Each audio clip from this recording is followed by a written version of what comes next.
From the beginning of times, pottery, pottery making has been an expression of society and cultures. Often, potteries have depicted war scenes, love making, daily chores, nature scenes. People in various cultures apply ornamentation to common object. They are intended for a daily routine, for a daily usage, or also to beautify our surroundings. Hello, my friends. I am Valentina Cirasola, designer, author, and lover of colors. My guest today is an artist. It's a potter, a pottery artist. Her name is Celma Kirkwood. Kirkwood, I think. Yes. Um, she will tell us why she went from architecture to pottery making. Hi, Selma. How are you? Hi, good morning. How are you too? I'm Fine, doing fine. good. Thank you. Um, so tell us about your journey into the pottery art. Yes. Um, I used to be a professor in Brazil in the architecture department in the city where I lived.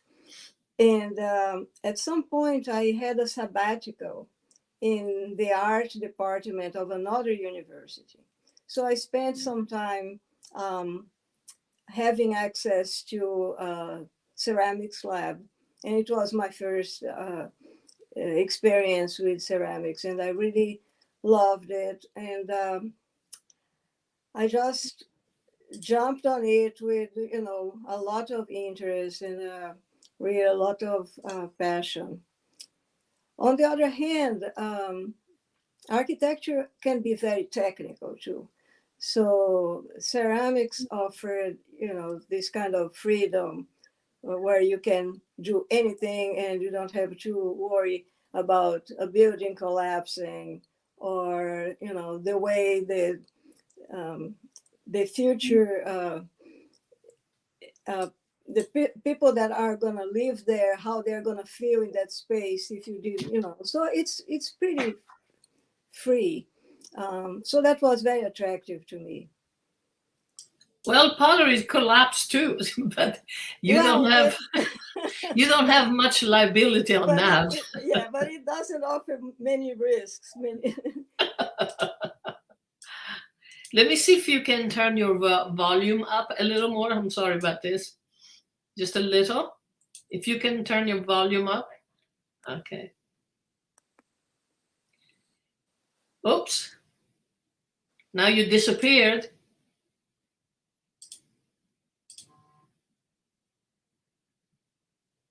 Oops.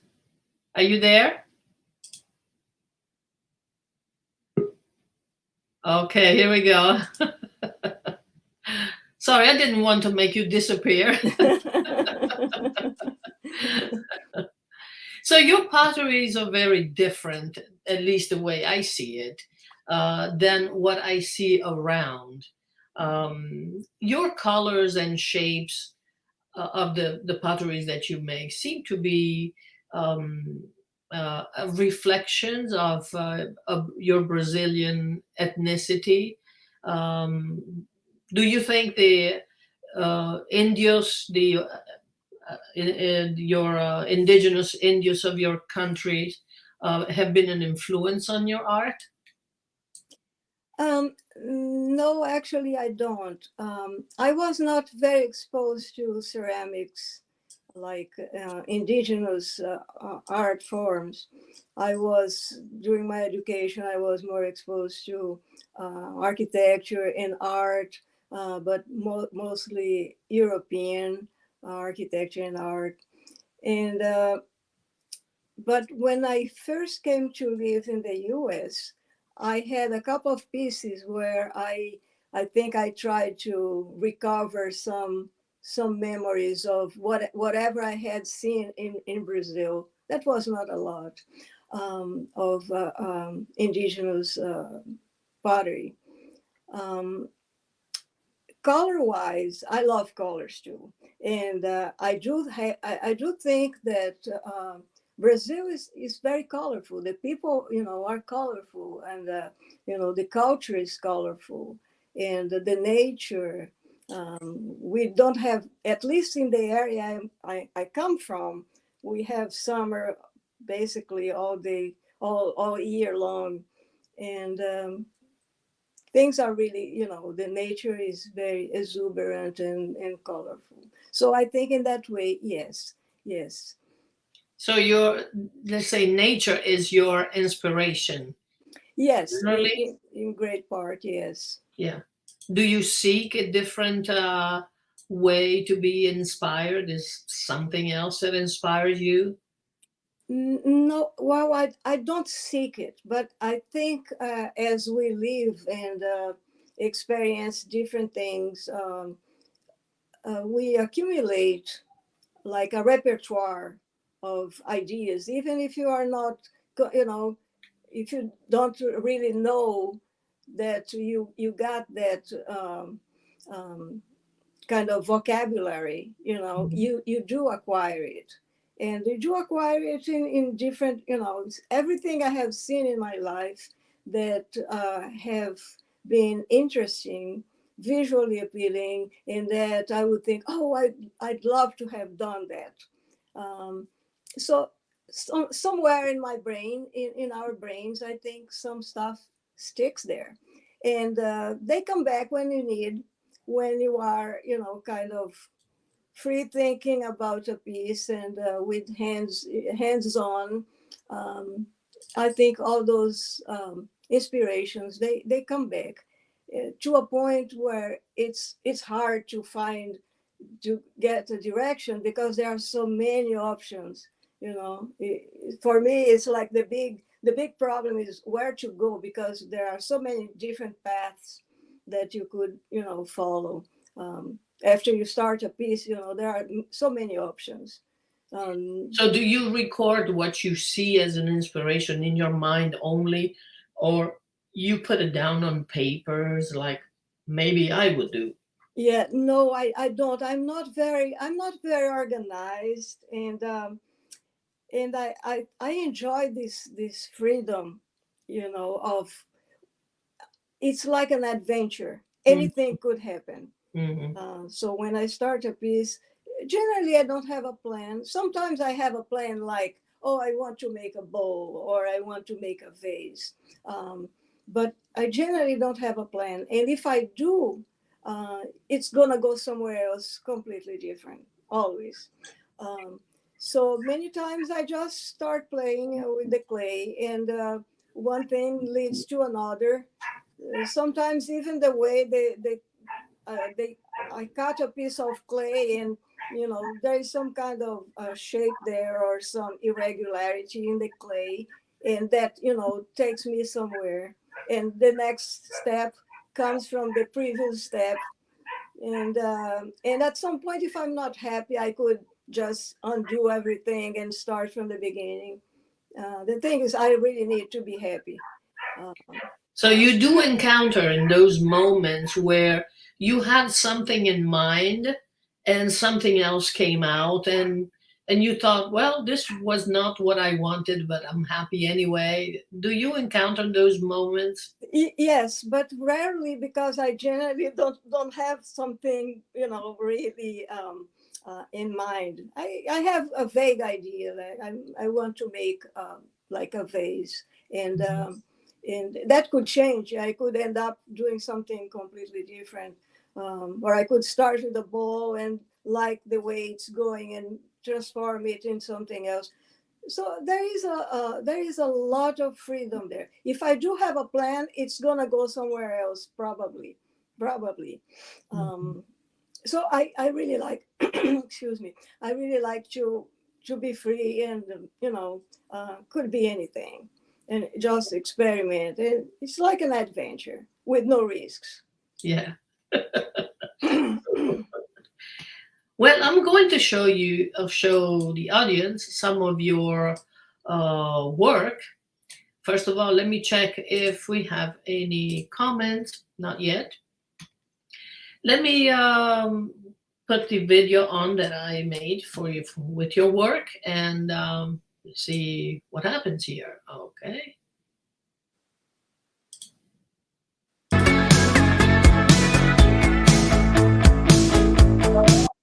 Just 1 second.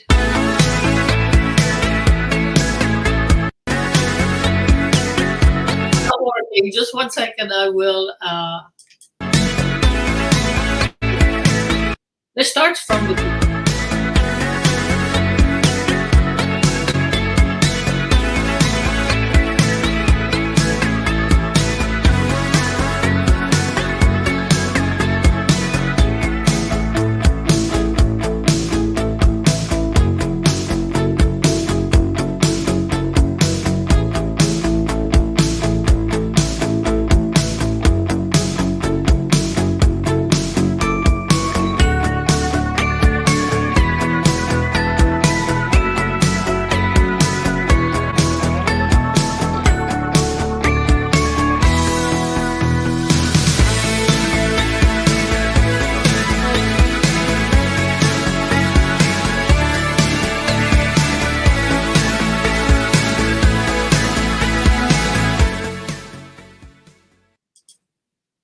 Cool. Okay. Thank you.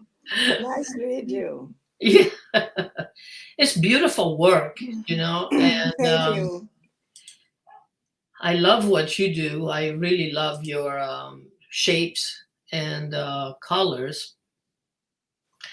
Like, it comes to mind the Kilim tapestry. I don't know if you know them. The Kilim comes from the Middle Eastern side of the world, and often have a message. In the weaving, there is a message. Mm-hmm. Does your pottery have any message? No, I'm sorry to say, I know that I have had people that liked my work and they wanted to know what I tried to express there, and I know people would love that there was a story there, and in commercial terms, marketing terms, a story is very welcome. But I have to say that I generally don't. It's just expression of, the pleasure of a new shape, unusual shape, um, the use of colors in that shape. Because I use I use clay as a blank canvas for the painting, um, and the pleasure of the painting is, is great. And so it's just, you know of course it comes from me from some ways, and yeah, it probably reflects my my attitudes in life. um, I am someone, Your I mood, guess, maybe your daily mood? my mood, my, the way I feel about things. Even, trying to make something beautiful, I think it has some message somehow.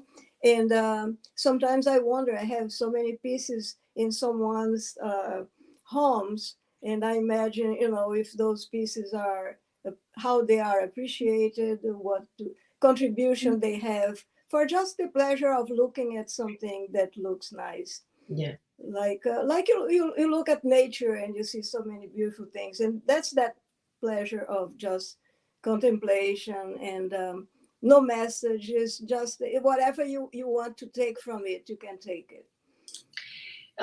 You have name your potteries, right? Each piece has a name, or Well, in because I show my pieces in a gallery, I have to have a name. And it's not something that when I create the piece, I have a name for it. So Mhm. later on, because of this need of having a name, I try to think of what it reminds me of, what could bring it, to my mind, and that's how I proceed to get it, to name it. Somehow I think people need to recognize one piece from another, just like any paintings would have Hmm. a name, and Yeah. generally behind the name there is always a story or a message. Hmm. That's why I asked you if you have a message, because sometimes the name uh, causes it's like an effect. Uh-huh. After the name, there is a story, or before the name there is a story or something of that sort.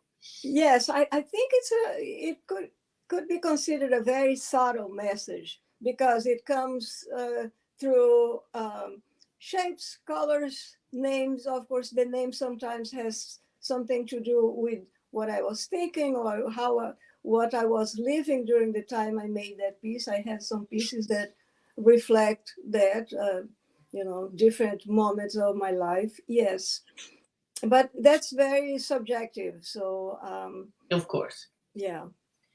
So you like imperfection in your potteries, right? You don't like to be Mrs. Perfect. Do you like the um dripping of the glaze or the colors? How does it come into your making this art? uh-huh.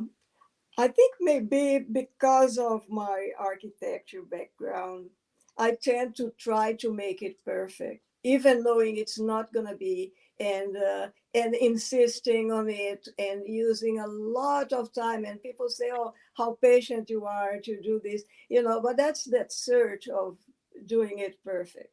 Right. Sometimes, though, and it's frustrating because, of course, it's never perfect. It's handmade.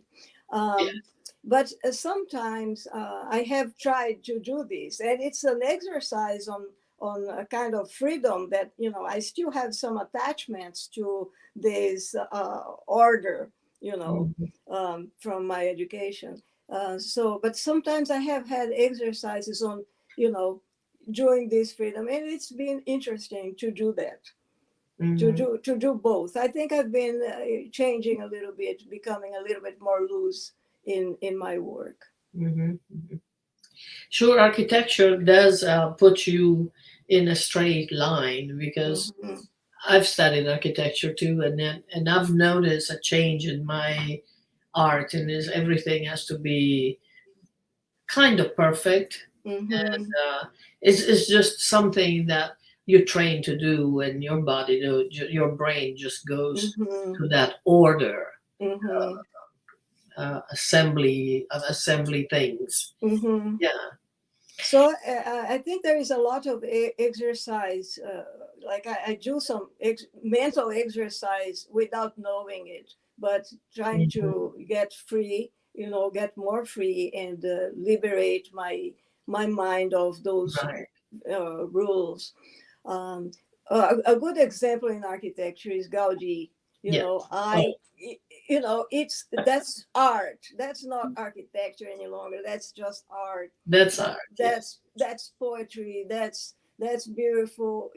That's beauty. And There that is no one that inspires me. compare to him, even to these days. There is no one that can compare with Yes. his freedom of mind while Mm-hmm. building something Mm-hmm. structural. Mm-hmm. And it's and to It, think that he was criticized at his time when he was doing that, when he mm-hmm. was putting together all these beautiful, colorful Mm-hmm. buildings. He Mm-hmm. was criticized like it was a nobody. And then look at what he left us. Yes. Yeah. A real treasure of Mm-hmm. a mixture of art and Mhm. architecture. Yes. So that is very inspiring. That Yeah. is very inspiring. To get that freedom, of course, not with his talent, but with the freedom of obtaining the freedom is something very, very special. I remember when I went to Barcelona, there were some streets that he even designed the pavement of the sidewalk. And Mhm. I remember taking pictures Mhm. of these designed sidewalks. It was just Mhm. incredible, something that people would stomp on it, right? And they Mhm. trample and walk. And yet, those people there that are so used to see as art, they don't even pay attention anymore. Mhm. Mhm. They're so used to, Yeah. Yes. they say, walk on gold, and they Mhm. don't see it anymore. But fortunately, there are the tourists, the people like us, artists, that Mhm. do see it.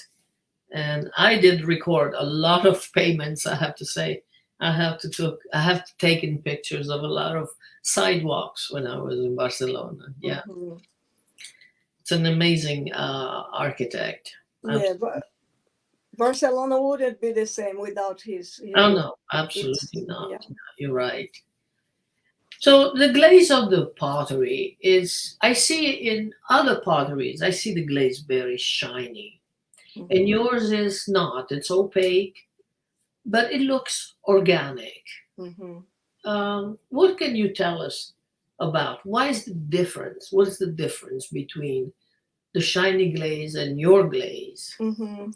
Well, I think most people that work in ceramics, they achieve, especially, well, both people that work on the wheel or people that work at hand build, um, they they achieve a level of um, technique that I Mm, don't. I'm not very technical. My pieces are an experiment, always an experiment.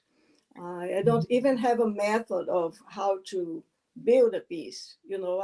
I like this kind of freedom of doing it anyway. mm, And but I think many people got to a point where they are so good at what they do, um, that they use glazes, and they like to experiment with different glazes and see what the glaze is going to do to the piece. That's mhm, part of their excitement, is to see the miracle that happens in the kiln. mhm, um, for me it's different, and at that point I would say I consider myself less a ceramicist, mhm, and more of an artist that works using ceramics as a vehicle mhm. for for what I want to do, for especially for the painting, for the colors.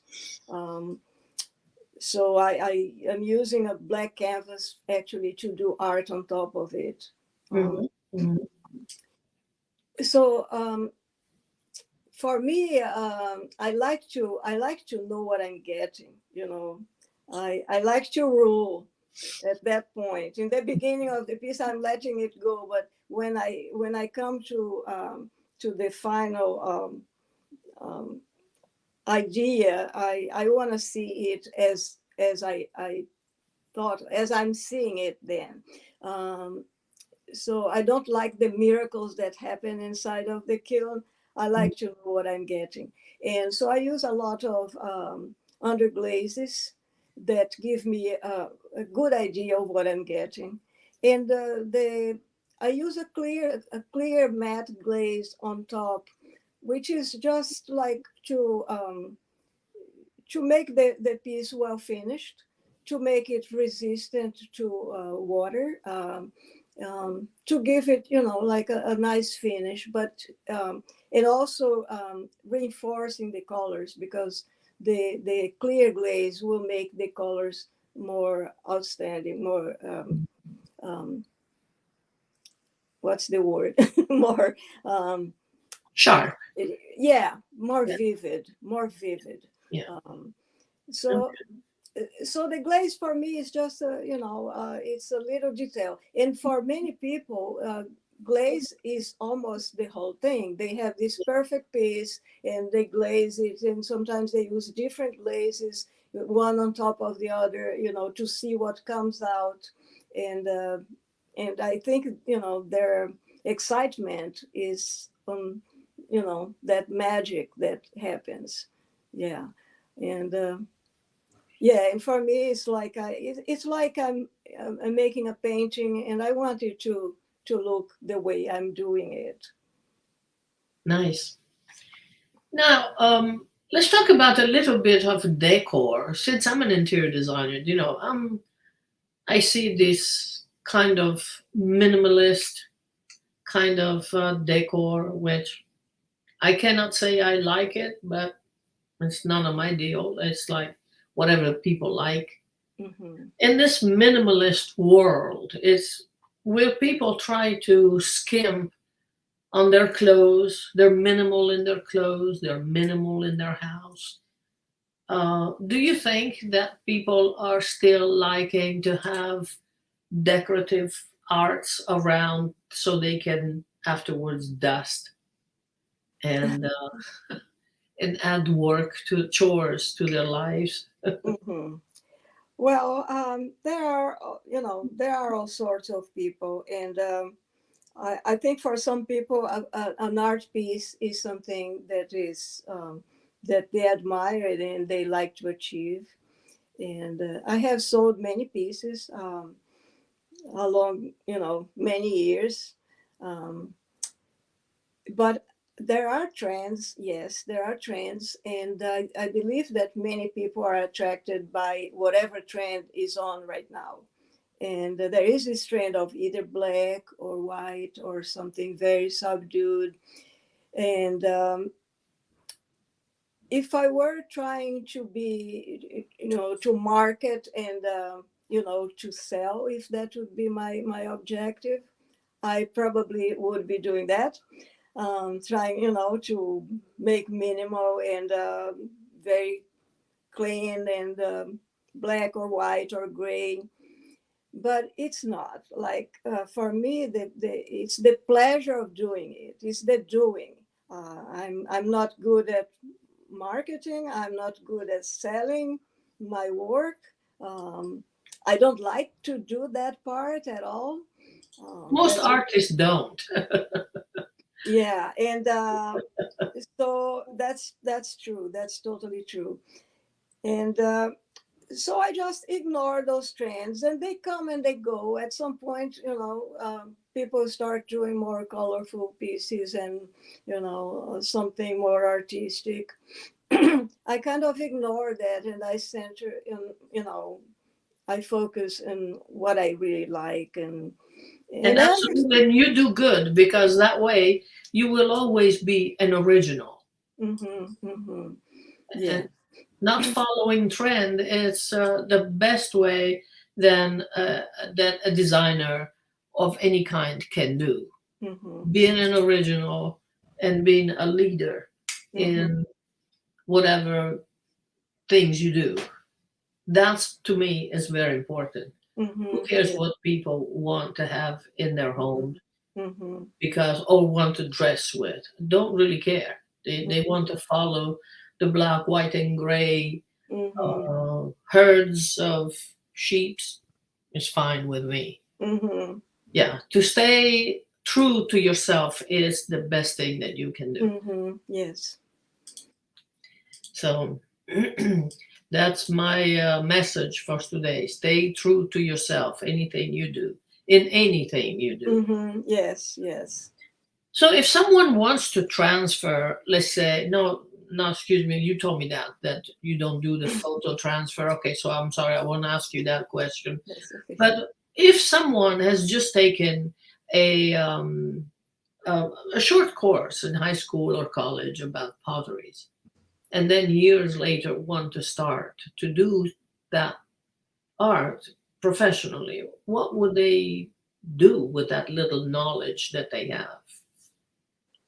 Well, knowledge, at least the knowledge of techniques, is very easy to acquire. What you're gonna have to do is put time on that work. So years of practice make, you become a master on whatever you're doing. um, so in the beginning, I had never had instruction, the Mhm. ceramics instruction at all. And the first piece I had this belief on my hands. I Mhm. thought with my hands I could do anything. And so I started, the first piece I did, I did in that art department where I was having my sabbatical. And I made this big torso of like a woman, like a bathing suit with straps, with the shape of a woman, but it was a bathing suit. I didn't even have tools. I used my nails to make some texture. I used to wrap it with a wet towel so that I could work for a long time. So there is a little bit of daring, like I can do it. And of course, not everybody has this feeling. Some people are totally shy to start a piece and they feel kind of, what if it's not good? I always believe it's going to be good. It's going to be good at some point, even if I have to work, days, weeks. At some point, I'm going to like it, and that's Of good for course, me. the beginning, when you look at your beginning work, you probably say to yourself, "Ooh, what was I thinking?" Yeah, Right? yes, But yes, the idea is to have self-confidence and believe that your first piece is going to be your best. hmm, What comes after, it's going to be better and better, but the first pieces, just be confident that yes, your creativity will hmm, direct you in the right path, and you will make the best thing. yes. And creativity, it gets fed by creativity. The Absolutely. more you create, the more Yes. creative you are, because then you have this huge vocabulary. So you could do so many different things that is even sometimes it's hard to choose where you're gonna go.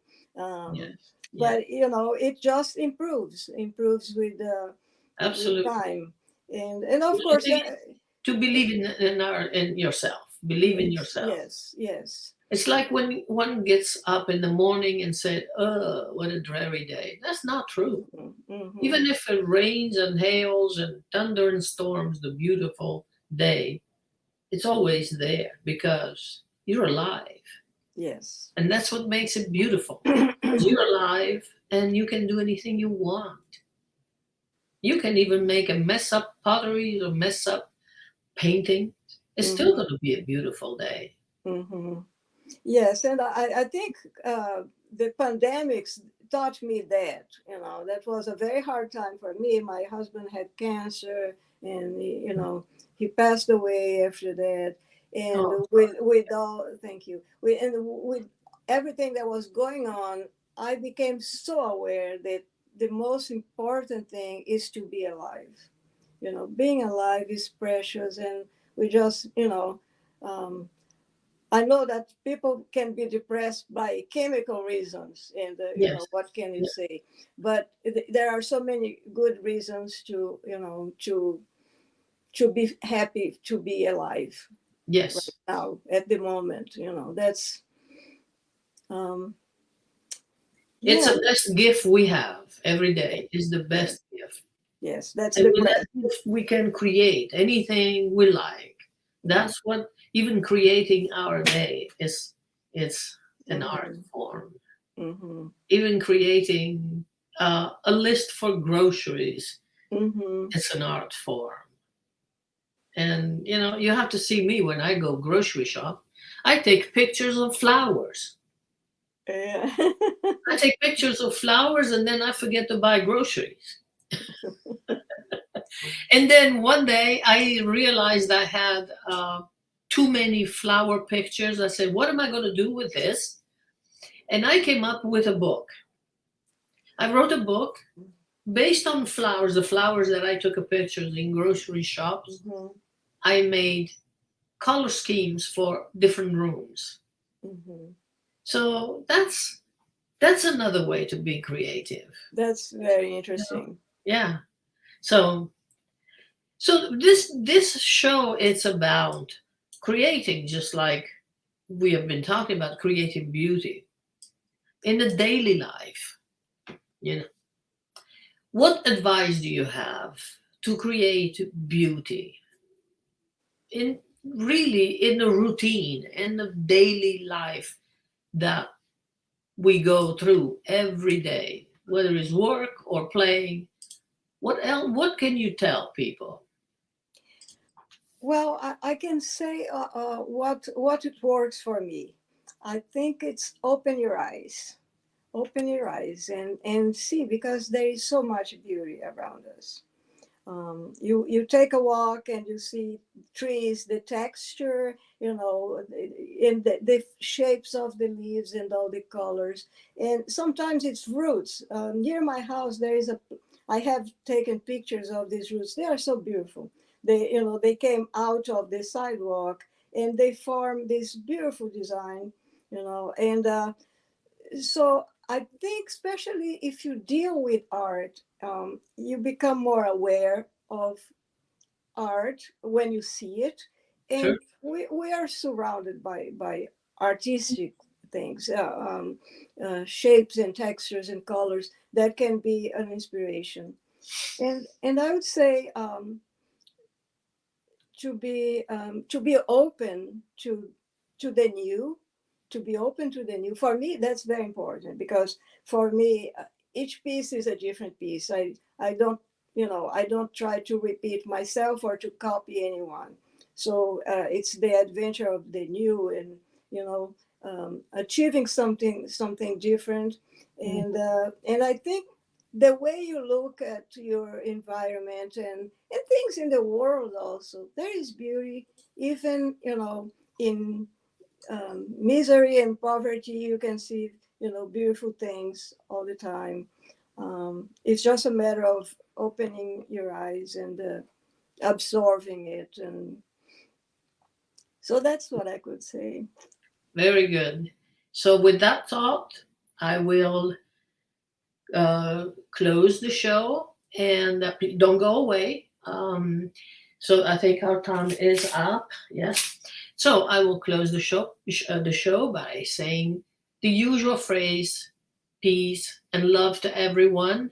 Until the next time, next Tuesday, with a different episode of Create Beauty Every Day. I will have a new guest, and just be good. Bye, everyone. Peace, love. Thank you, Valentina. Thank you. Bye bye. Bye bye.